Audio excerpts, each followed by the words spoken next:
우리 시니어님들 민생회복 소비 쿠폰 잘 사용하고 계신가요? 그런데 이 소비 쿠폰을 사용하실 때 정말 조심하셔야 할 부분이 있습니다. 왜냐고요? 소비 쿠폰은 내가 받았다고 해서 내 마음대로 써도 되는 그냥 돈이 아니기 때문입니다. 무심코 잘못 사용했다가는 받은 금액을 전액 다 환수 조치 당하는 건 물론이고 무려 5배, 5배로 다시 토해내야 한다고 합니다. 하지만 이러한 심각성을 모르고 이 위험한 방식으로 사용하는 분들이 정말 많다고 하는데요. 제 영상 댓글에도 이런 사용 방법에 대해 언급하는 분들이 꽤 많이 계셨습니다. 이 문제의 심각성을 인지하고 오늘 영상을 빠르게 준비한 이유입니다. 오늘 영상은 단순히 정보를 전달하는 것을 넘어 여러분의 소중한 돈과 법적 안전을 지켜줄 핵심 내용이 담겨 있습니다. 놓치지 마세요. 현재 뜨거운 이슈가 되고 있는 민생회복 소비 쿠폰 사용, 왜 환수 조치를 당하는 것인지, 우리가 특히 조심해야 할 점은 무엇인지 오늘 영상을 통해 확실하게 알려드리겠습니다. 또한 오늘 영상 끝까지 보시고 우리 시니어님들의 생각은 어떠신지도 댓글로 함께 남겨주시면 감사하겠습니다. 자, 그럼 시작하기에 앞서 구독, 좋아요, 알림 설정과 함께 영상 공유도 많이 부탁드릴게요. 요즘 민생회복 소비 쿠폰에 대한 뉴스가 정말 끊이지 않고 있는데요. 신청 전에는 누가 얼마나 받을 수 있는지가 주요 이슈였다면 지금은 어떻게 지급을 하고 있는지, 그리고 사람들이 실제로 어떻게 활용하고 있는지 등 생각지도 못했던 이슈들이 뉴스를 연일 뜨겁게 달구고 있습니다. 특히 선불카드가 이렇게 이슈가 될 줄 몰랐는데요. 이 사진 한번 보시죠. 민생회복 소비 쿠폰 선불카드는 각 지자체별로 제작을 하는 건데요. 이건 광주광역시의 선불카드 사진입니다. 분홍색, 초록색, 파란색으로 다르게 제작을 했나 보다라고만 생각했는데 알고 보니 지급액에 따라 색깔을 다르게 구분해 놓았던 겁니다. 이게 무슨 말이냐? 18만 원을 받는 일반 시민은 분홍색 카드, 33만 원을 받는 자상위 계층과 한부모 가족은 초록색 카드, 그리고 43만 원을 받는 기초수급자는 이렇게 파란색 카드로 지급을 한 겁니다. 이렇듯 색상이 소득 수준에 따라 다르기 때문에 내가 어디 가서 이 카드를 내밀면 이 색깔만 보고도 이 사람은 자상위 계층이구나, 이 사람은 기초생활 수급자구나, 이걸 다 남들이 알아차릴 수 있다는 얘기입니다. 실제로 창피하고 부끄러워서 못 쓰겠다, 아이 학원비를 이 카드로 결제해야 되는데 아이가 놀림당할까봐 카드도 못 건네주겠다라는 안타까운 이야기들도 많았습니다. 자, 이어서 이 사진도 한번 보시죠. 이건 부산, 경남, 강원 등에서 지급되는 선불카드 예시인데요. 선불카드 우측 상단에 18만 원, 43만 원과 같이 금액이 떡하니 찍혀 있는 걸 볼 수 있습니다. 즉, 결제할 때 이 카드를 내밀면 내가 자상위 계층인지 기초수급자인지 불특정 다수에게 내 개인정보가 그대로 다 노출될 수 있다는 얘기입니다. 이처럼 수혜자들의 민감 정보가 타인에게 그대로 드러나는 것에 대해 많은 우려와 지적이 나오고 있는 상황인데요. 그렇다면 일부 지자체에서 이렇게 카드의 금액을 표기하거나 또 카드 색상을 다르게 배포한 이유는 무엇일까요? 그 이유는 행정상 편의를 위해서입니다. 이렇게 보기 쉽게 표기가 되어 있어야 행정 업무를 볼 때 헷갈리지 않고 빠르고 편리하게 주민들에게 나눠줄 수 있기 때문인 것으로 보입니다. 이에 대해 대통령은 전형적인 공급자 중심의 행정 편의주의적 발상이자 인권 감수성이 매우 부족한 조치라고 지적하면서 즉각 바로잡을 것을 지시했는데요. 이에 따라 이렇게 선불카드에 구분을 해놓은 지자체는 카드 배열 색상이나 금액이 드러나지 않게 스티커를 붙이는 작업을 했다고 합니다. 우리 시니어님들의 생각은 어떠신가요? 댓글로 자유롭게 남겨주시면 감사하겠습니다. 그런데 이 발급 방식에 대해서만 문제가 되고 있는 건 아닙니다. 시민들의 사용 방식에 대해서도 현재 많은 논란이 되고 있는데요. 일각에선 구매 품목에 제한을 둬야 하는 거 아니냐라는 비판의 목소리가 커지고 있는 상황입니다. 현재 가장 이슈가 되고 있는 사용 사례 중 하나는 바로 담배인데요. 아니, 내 소비 쿠폰으로 담배 좀 살 수 있지? 담배 사는 것까지 뭐라고 하냐? 라고 생각하실 수 있습니다. 그런데 지금 이슈가 되고 있는 건 그냥 담배 한두 갑 정도를 사는 분들이 아니라 소비 쿠폰 전액으로 담배 사재기를 하는 분들입니다. 민생회복 소비 쿠폰 사용처에 대형마트는 빠져 있잖아요. 그러다 보니 소비 쿠폰을 사용하기 위해 동네 마트와 편의점을 찾는 사람들이 늘어나고 있다고 하는데요. 그런데 이곳에서 식품이나 생필품을 구매하는 게 아니라 소비 쿠폰 전액으로 담배를 사재기하는 사람들이 그렇게나 많다고 합니다.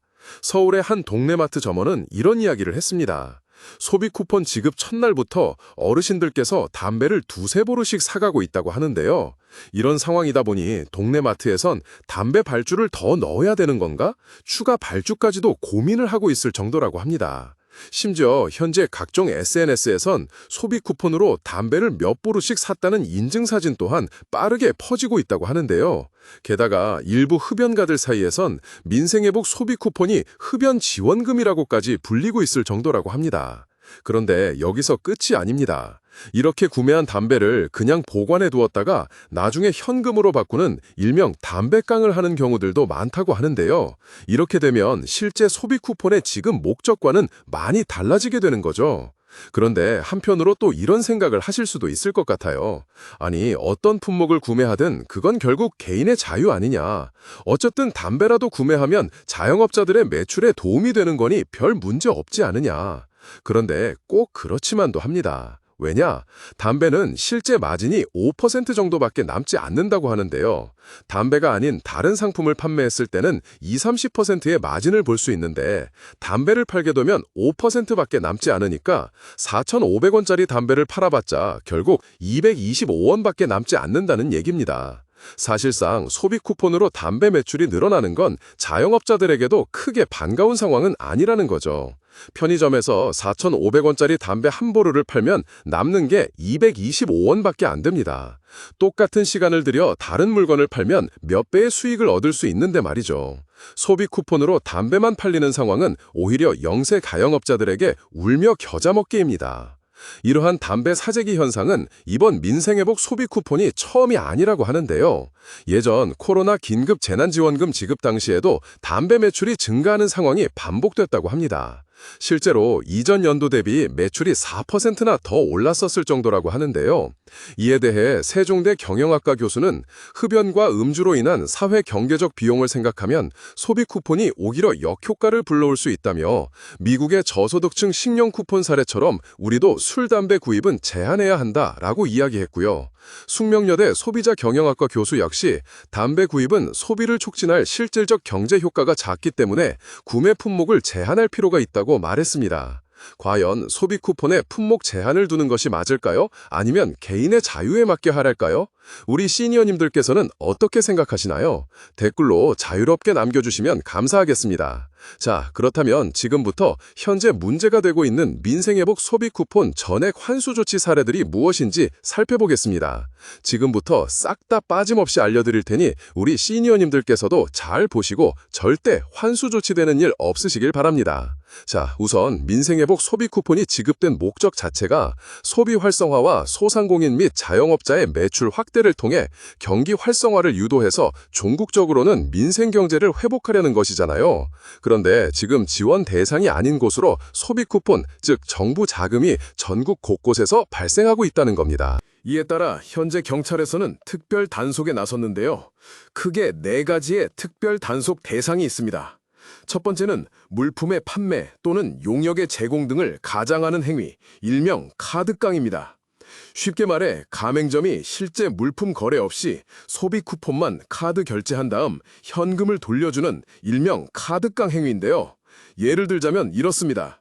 소비자와 식당 주인이 서로 공모를 해요. 그다음 15만 원 상당의 음식을 카드에 입금된 소비 쿠폰으로 결제를 하는 겁니다. 그럼 진짜로 음식은 제공이 됐을까요? 그렇지 않죠. 이 음식은 실제로 조리되지도 않았고 제공되지도 않은 가짜 거래입니다. 이렇게 15만 원을 결제받은 식당 주인은 소비자에게 15만 원에 20%를 할인한 12만 원을 현금으로 제공하는데요. 속칭 카드깡을 하는 겁니다. 그러니까 소비 쿠폰 말고 당장 현금으로 뭘 하려는 사람들, 소비 쿠폰 가맹점이 아는 곳에서 돈을 쓰려고 하는 사람들이 이러한 카드깡 행위를 한다고 하는데요. 이거 절대 하시면 안 됩니다. 특히 쿠폰 금액의 90% 현금으로 바로 드립니다. 급처 소비 쿠폰 15만 원짜리 13만 원에 팝니다. 와 같은 문구는 절대 넘어가시면 안 됩니다. 이렇게 물품 판매 등을 가장 실제 매출금을 넘겨서 카드로 거래 또는 대행하게 하는 행위를 하는 경우 3년 이하의 징역 또는 2천만 원 이하의 벌금에 처한다고 하니 반드시 주의하시기 바랍니다. 그다음 두 번째 특별 단속 대상은 지류 소비 쿠폰을 불법적으로 활용하는 사례인데요. 쉽게 말해 가맹점에서 실제 거래 없이 매출만 발생시킨 뒤에 매출 발생을 카드사와 국가로부터 편취하는 행위입니다. 실제로 제품이라 서비스를 공급하지 않았는데 마치 한 것처럼 속여서 매출만 발생시켜 놓고 그다음 카드사, 국가로부터 돈을 받는 수법인 거죠. 이런 것도 절대 하시면 안 됩니다. 이렇게 물품 용역 제공 없이 또는 실제 매출 이상으로 상품권을 수취 환전한 가맹점은 가맹점 등록 취소는 물론이고 2천만 원 이하의 과태료에 처한다고 하니 반드시 주의하시기 바랍니다. 자, 이어서 세 번째는 할인 판매 빙자 직거래 사기인데요. 소비 쿠폰을 할인 판매할 것처럼 속여서 대금을 이체받은 후 잠적하는 등의 편취 행위입니다. 예를 들어 중고나라나 당근 같은 데에다 급처 소비 쿠폰 15만 원짜리 13만 원에 팝니다 라고 올려요. 그리고 이걸 보고 연락한 사람으로부터 13만 원을 받고 정작 소비 쿠폰은 전달하지 않는 말 그대로 사기 행위를 벌이는 거죠. 이런 거 다 특별 단속 대상입니다. 그럼 반대로 이렇게 사기치지 않고 실제로 내 소비 쿠폰을 팔아서 현금을 받는 건 괜찮냐? 절대 그렇지 않습니다. 이건 지금 말씀드릴 네 번째 특별 단속 행위인 접근 매체 양도 행위에 속할 수 있는데요. 소비 쿠폰 신초 후 소비 쿠폰이 입금된 신용 체크카드를 타인에게 양도하는 것도 불법입니다. 예를 들어 소비 쿠폰이 입금된 카드를 내가 13만 원을 받고 타인에게 양도하는 행위 같은 거, 이런 거 다 단속 대상이 된다는 겁니다. 이렇듯 보조금 지급 목적과 다른 용도로 사용한 수령자의 경우 보조금 전부 또는 일부 환수 조치되며 5배 이내의 제재 부과금과 향후 보조금 지급 제한 등에 처하게 되니 반드시 주의하시기 바랍니다. 현재 경찰청 국가수사본부는 시도경찰청의 사이버수사대와 반부패 경제범죄 수사대 등을 중심으로 전문 수사 인력을 투입해서 단속에 나서고 있다고 하는데요. 그럼 이게 걸리면 어떻게 되느냐? 범죄 행위로 취득한 범죄 수입금은 끝까지 추적하여 기소 전 몰수 추징 보전하는 등 적극적인 대응에 나설 방침이라고 합니다. 그러니 혹시라도 나는 소비 쿠폰 말고 진짜 현금이 필요한데 내 소비 쿠폰 조금 싸게 팔아서 현금으로 바꿔야겠다, 이런 생각 조금이라도 하셨다면 절대 실행에 옮기지 않으시길 바랍니다. 그런데 또 이런 분들도 계실 것 같아요. 나는 소비 쿠폰 어디에다 써야 될지 모르겠다. 그런 분들을 위해 아주 쉽게 확인하실 수 있는 방법이 생겼습니다. 바로 전화로 확인이 가능한데요. 휴대폰으로 지역번호 누르시고 114 누르시면 예를 들어 02114, 03114 이런 식이죠. 이렇게 전화하시면 전통시장, 소상공인 매장, 가맹점 등 내가 사는 곳에서 민생회복 소비 쿠폰을 사용할 수 있는 관련 정보를 안내받으실 수 있으니 궁금하신 분들께서는 전화로 직접 문의해 보시기 바랍니다. 그리고 중요한 것은 이 쿠폰을 통해 우리 동네 경제를 살리는 것입니다. 우리 주변의 작은 동네 식당, 오래된 세탁소, 정겨운 미용실, 전통시장의 반찬 가게 등 평소 자주 가시던 곳에서 사용하는 것이 가장 현명한 방법입니다. 소상공인 분들에게 직접적인 도움이 되어 우리 이웃들이 더 힘을 낼 수 있으니까요. 혹시 쿠폰 사용 기간이 얼마 남지 않았는데 소진하기 어렵다면 동네 병원이나 약국 등 일상생활에 꼭 필요한 곳에서도 사용 가능한지 확인해 보세요. 네, 오늘은 민생회복 소비 쿠폰 사용에 대한 각종 이슈들과 현명한 사용법을 정리해드렸습니다. 오늘 알려드린 내용 외에 민생회복 소비 쿠폰과 관련하여 궁금한 점이나 겪었던 사례가 있다면 언제든지 댓글로 남겨주세요. 다음 영상에서 속 시원히 해결해드리겠습니다. 여러분의 현명한 소비가 우리 사회를 더 따뜻하고 건강하게 만듭니다. 시니어님들의 지혜로운 소비를 응원합니다. 우리 시니어님들은 어디에서 소비 쿠폰을 사용하고 계신가요? 관련하여 시니어님들의 의견도 자유롭게 댓글로 남겨주시면 감사하겠습니다. 그럼 오늘도 편안한 하루 보내세요.